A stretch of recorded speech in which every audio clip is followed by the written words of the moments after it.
Hi friends, അസ്സലാമു അലൈക്കും. Welcome to JM triples. നമ്മളിന്ന് വന്നിട്ടുള്ളത് പെട്ടെന്ന് തന്നെ തയ്യാറാക്കാൻ പറ്റുന്ന ഒരു അടിപൊളി ഈവനിങ് സ്നാക്കാണ് കേട്ടോ.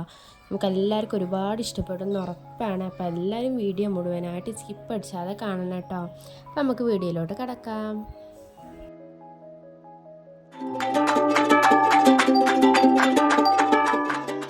അപ്പോൾ ആദ്യം ഞാനിവിടെ ഒരു പാൻ എടുത്തിട്ടുണ്ട്. ആ പാനിലേക്ക് 2 ടേബിൾ സ്പൂണ് ഓയിൽ ചേർത്ത് കൊടുത്തിട്ടുണ്ട് കേട്ടോ. നിങ്ങളെ കയ്യിൽ നെയ്യ് ഉണ്ടെന്നുണ്ടെങ്കിൽ നെയ്യ് ചേർത്ത് കൊടുത്താലും മതി.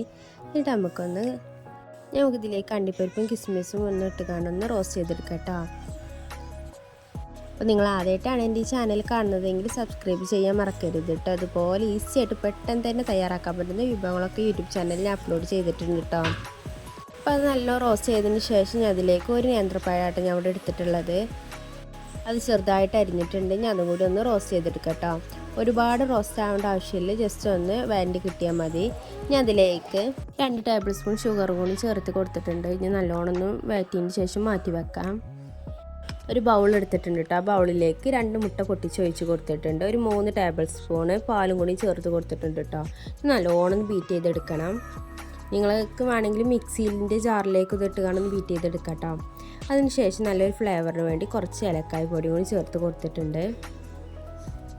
ഇതിലേക്ക് 2 ടേബിൾ സ്പൂൺ പഞ്ചസാര ഇട്ട് ചേർത്ത് കൊടുത്തിട്ടുള്ളത്. നമുക്കിതിലേക്ക് ആ നേന്ത്രപ്പഴം ഉണ്ടല്ലോ, നമ്മൾ നേരത്തെ റോസ്റ്റ് ചെയ്ത് വെച്ച നേന്ത്രപ്പഴവും കിസ്മിസും കാഷ്യൂനട്ടൊക്കെ ഇതിലേക്ക് ചേർത്ത് കൊടുത്തിട്ട് നല്ലോണം മിക്സ് ചെയ്ത് കൊടുക്കാം കേട്ടോ. കൂടുതൽ ക്വാണ്ടിറ്റി വേണമെന്നുണ്ടെങ്കിൽ അതിനനുസരിച്ച് നിങ്ങൾക്ക് എല്ലാ സാധനങ്ങളും ഒന്ന് കൂട്ടി കൊടുക്കാം കേട്ടോ. ഞാൻ ഇനി ഇവിടെ വേവിച്ചെടുക്കണത് നമ്മൾ ഇഡ്ഡലി ചെമ്പിലാണ്. അപ്പോൾ അതുകൊണ്ട് ഇഡ്ഡലി തട്ടിൽ ഒന്ന് ജസ്റ്റ് ഒന്ന് എണ്ണ പുരട്ടി കൊടുത്തിട്ടുണ്ട് കേട്ടോ. എന്നിട്ട് നമ്മൾ ബാറ്റർ ഇതിലേക്കൊന്ന് ഒഴിച്ച് കൊടുക്കാം. ഇനി നിങ്ങൾക്ക് ആവിയിലല്ല വേവിക്കണമെന്നുണ്ടെങ്കിൽ നമ്മൾ സാധാ പാനിൽ നെയ്യോ അല്ലെങ്കിൽ എണ്ണയോ ഒക്കെ ഒന്ന് പരട്ടി കൊടുത്തേക്കാണ്ട് അതിൽ ഒഴിച്ച് കാണ്ട് വേവിച്ചാലും മതി കേട്ടോ. നിങ്ങൾ ഇഷ്ടം പ്രകാരം ചെയ്താൽ മതി. ഞാനിവിടെ ആവിയിലാണ് വേവിച്ചെടുക്കണത്.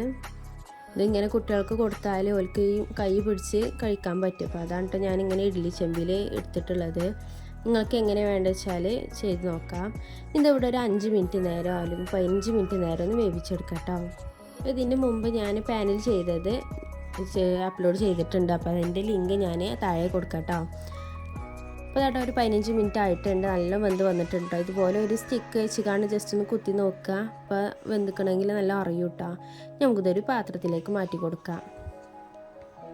അപ്പോൾ ഇതുപോലെ എല്ലാവരും വീട്ടിലൊന്നും ട്രൈ ചെയ്ത് നോക്കണം കേട്ടോ. പെട്ടെന്ന് തന്നെ തയ്യാറാക്കാൻ പറ്റുന്ന ഒരു അടിപൊളി ഈവനിങ് സ്നാക്കാണ്. അപ്പോൾ ഇന്നത്തെ വീഡിയോ ഇത്രയുള്ള ഇഷ്ടമായെങ്കിൽ ലൈക്ക് ചെയ്ത് സപ്പോർട്ട് ചെയ്യാൻ മറക്കരുത്. നാളെ മറ്റൊരു വീഡിയോ ആയിട്ട് കാണാം. ബൈ.